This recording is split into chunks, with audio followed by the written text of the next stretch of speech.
Ulangi kembali surah An-Nasr yang minggu lalu. Yang kemarin. Ya, setelah itu baru saya lanjut ke surah Al-Kafirun. Oh ya, sip. Ya, baik ya. Bismillahirrahmanirrahim. Idza jaa nasrullahi wal fath ورأيت الناس يدخلون في دين الله أفواجا فسبح بحمد ربك واستغفره إنه كان توابا. Selanjutnya kita masuk ke surah Al-Kafirun. Bismillahirrahmanirrahim. Qul ya ayyuhal kafirun. La ما تعبدون ولا أنتم عابدون ما أعبد ولا أنا عابد ما عبدتم ولا أنتم عابدون ما أعبد لكم دينكم ولي دين. Baik, saya ulangi lagi bacaannya. Surah Al-Kafirun ayat 1 sampai dengan 6. Ya, mohon diperhatikan baik-baik. Sekarang ayat 1. Qul ya ayyuhal kafirun. Qul ya ayyuhal kafirun. Qul ya ayyuhal kafirun. La a'budu ma ta'budun. La a'budu ma ta'budun. La أعبد ما تعبدون ولا أنتم عابدون ما أعبد ولا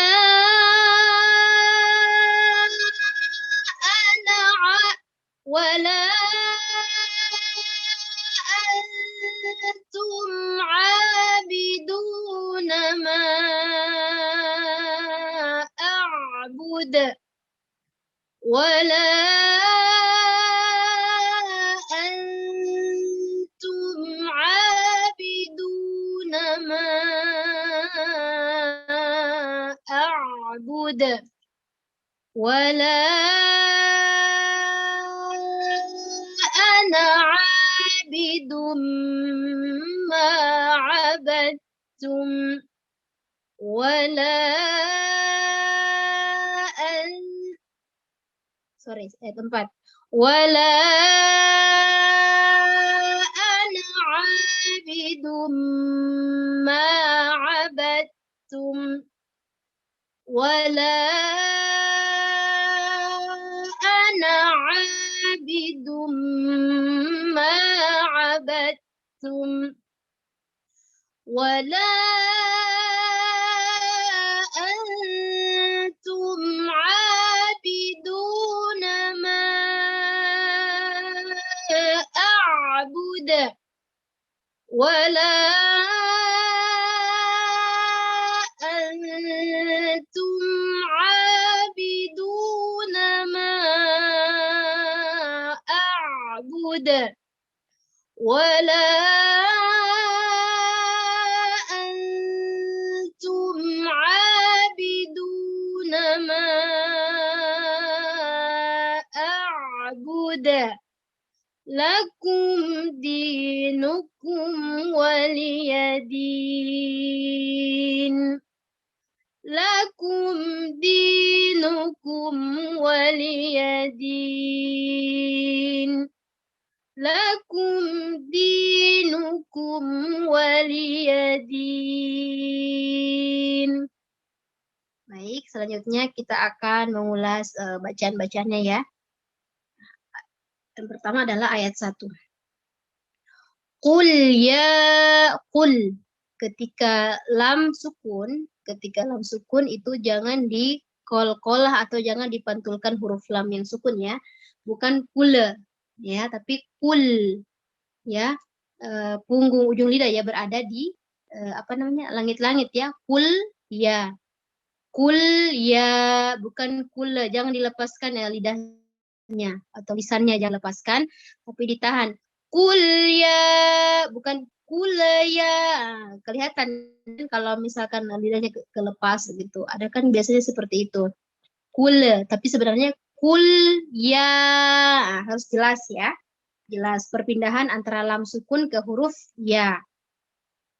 Kemudian kuliah pada kata ya. Ya itu di situ panjangnya berapa harokat? 4 ya, Ustazah? 6. 4 ya, Ustazah? 6 ya. 6 harokat karena itu kedudukannya sebagai apa? Majais muntasil apa ya? Ya, mad jaiz munfasil panjangnya 6 harokat ya. Kenapa dikatakan mad jaiz munfasil? Di depannya ada hamzah sama alif. Iya, ada hamzah. Karena dalam satu kata.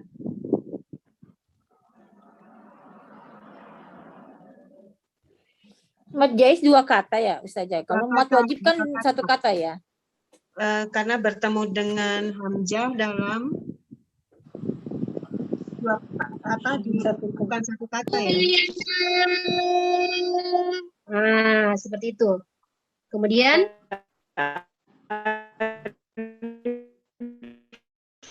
ayyuhal ya. Ketika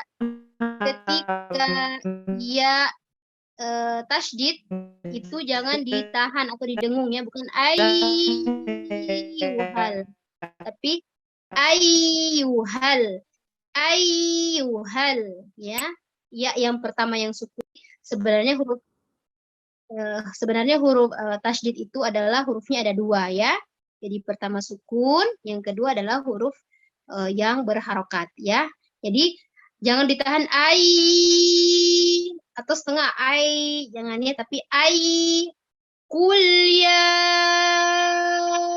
ayyuhal, sebagaimana kita mau mengucapkan huruf ya, seperti itu posisi mulut kita ketika ya tasydid ya.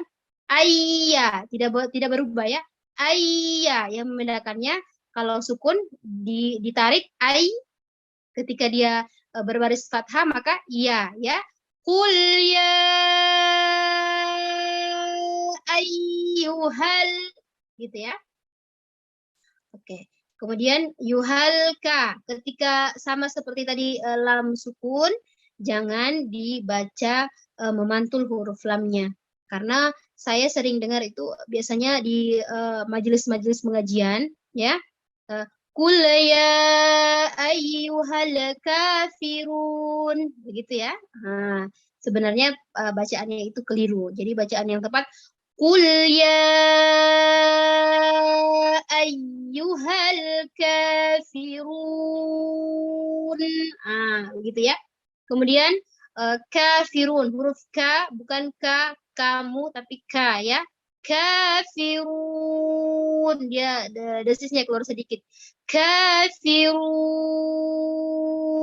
Nah, ketika nun sukun yang berada di rusul ayat atau berada di ujung kalimat ya, di waqaf itu nunnya bukan kafirun tapi kafirun, gitu ya. Sebagaimana kita mengucapkan huruf na kafirun, gitu ya. Kembali lagi ke huruf asalnya, tempat keluarnya yaitu huruf na ya, na. Qul ya ayyuhal kafirun. Ketika di rusul ayat atau dinamakan juga ketika berada di penghujung kalimat, maka nun sukun tadi itu ini namanya mat arid li sukun, kafirun gitu ya. Dinamakan mat arid li sukun. Cara bacanya itu 2, 4 dan 6 tergantung cara kita membacakannya, atau apakah dia pelan atau cepat ya, begitu. Contohnya kayak saya bacakan tadi, Qul ya ayyuhal kafirun, gitu ya. Misalkan sama gitu panjangnya maksudnya. Nah, kemudian kita masuk ayat kedua ya, ayat kedua. Ya. Di sini di di rusul ayat itu ada waqaf itu ya, la kecil. Nah, kita kalau misalkan nafasnya nggak sampai, kita boleh berhenti kafirun ya. Atau kalau kita ingin sambung juga boleh. Qul ya ayyuhal kafirun la a'budu ma ta'budun. Tapi kalau misalkan nafasnya kita nggak nyampe untuk disambung ke ayat kedua, lebih baik untuk menghindari nafasnya tidak sampai, kita berhenti saja di ayat 1 ya, biar lebih bagus begitu. Jadi tergantung pilihannya kita. Qul ya ayyuhal kafirun, gitu ya. Itu ayat pertama. Selanjutnya adalah ayat kedua.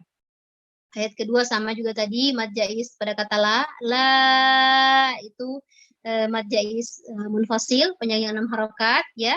A'budu, la, usahakan perpindahan antara la dan alif ya itu harus beda ya, harus jelas maksudnya cara mengucapkan huruf a-nya. Biasanya kan ada la gitu, kayak nyambung gitu, tapi harusnya beda antara la dan alif ya. La begitu maksud saya ya, jangan la gitu ya. Kemudian a'budu antara alif dan ain, bukan dibaca a'budu tapi a'budu, a dulu kemudian baru ain. La gitu ya. La budu ma ta'budun ya, ma ta'budun.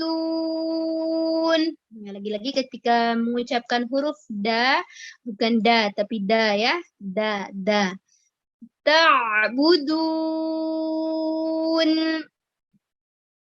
Sama rusul ayatnya panjangnya menyesuaikan, boleh dibaca 2, 4 dan 6 ya. Ta'budun mad arid lis sukun ya, gitu.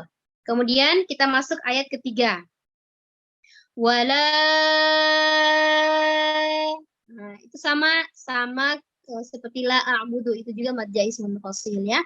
Mad jaiz munfasil, kenapa mad jaiz munfasil? Karena huruf mad bertemu dengan huruf alif dalam 2 kata ya, maksudnya pisah. Wala sendiri, antum sendiri ya, gitu. Wala 6 antum itu Nun dan ta adalah bacaan ikhfa, artinya samar-samar ya, dibaca samar.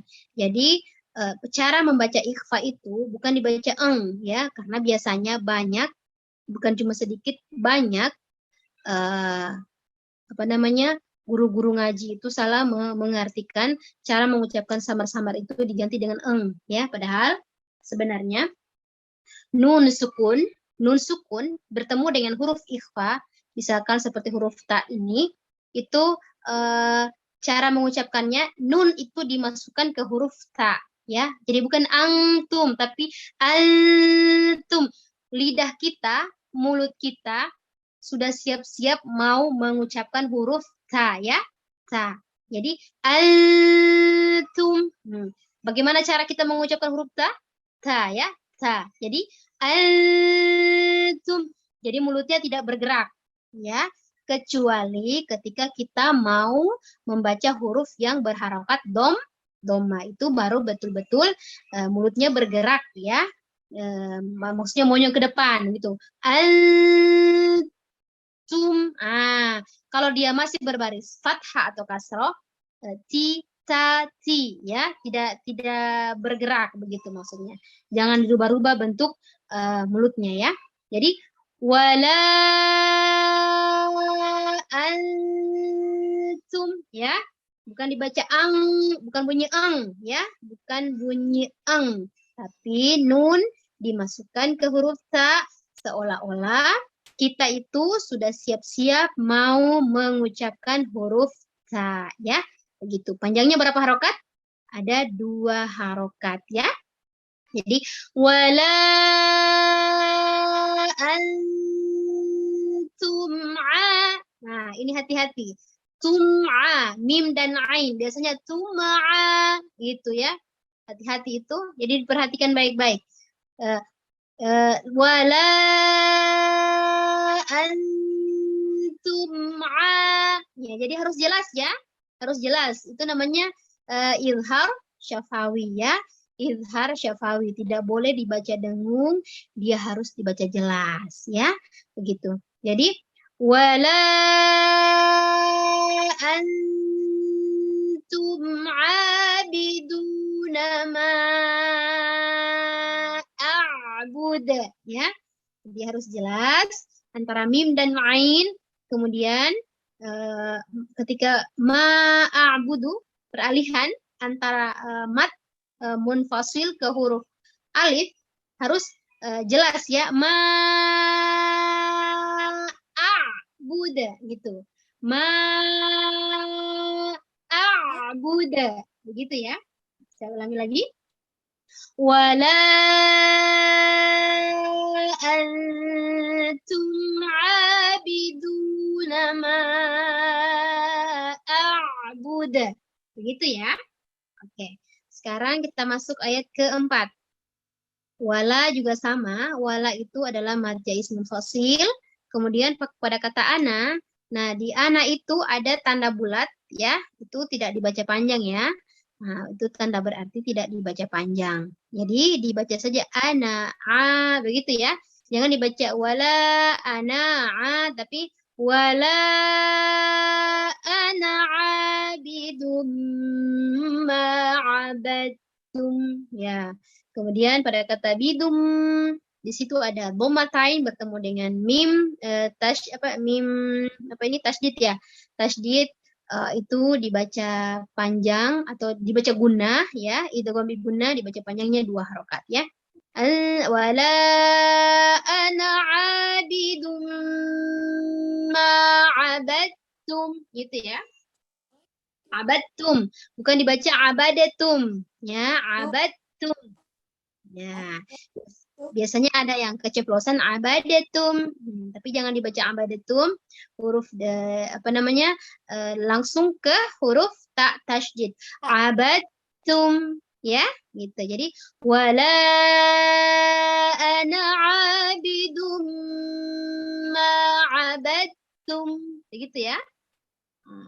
Kemudian yang ayat kelima itu sama seperti ayat ketiga. Wala antum abiduna ma a'bud, ya. Gitu. Jadi a'bud harus kolkolahnya harus jelas ya. Karena kolkolah itu ada dua. Yang pertama kolkolah sugro, yang kedua kolkolah kubro. Kalau sugro berada di tengah-tengah kata atau kalimat, kalau kubro berada di akhir kata ya. Seperti ini. Wala antum abiduna ma a'bud, ya. Gitu. Kemudian ayat yang terakhir, lakum dinukum waliyadin. Lakum dinukum waliyadin, ya. Jangan lakum dinukum waliyadin. Mimnya jangan jadi seperti kol-kolah gitu maksudnya ya. Jadi harus jelas lakum dinukum waliyadin. Ya, selain jelas huruf-hurufnya juga jelas tempo-temponya ya. Harus seimbang cara membacanya, jangan ketika bertemu dengan dua harokat di satu tempat bagus, di tempat yang lain kurang bagus, begitu maksudnya ya. Baik, cukup dari saya.